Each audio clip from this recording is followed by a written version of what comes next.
নমস্কাৰ, মোৰ নাম শ্ৰীমতী নন্দিতা কাশ্যপ। মই এটা ৰূপকোঁৱৰ জ্যোতিপ্ৰসাদ আগৰৱালা ৰচিত এটা কবিতা আবৃত্তি কৰিবলৈ ওলাইছোঁ।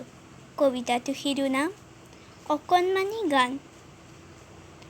মা, মই আজি সোণবৰণৰ সপোন দেখিলোঁ। তোৰ আঙুঠিৰ ৰঙা বাখৰ পাখি পিন্ধি উৰা দেখিলোঁ।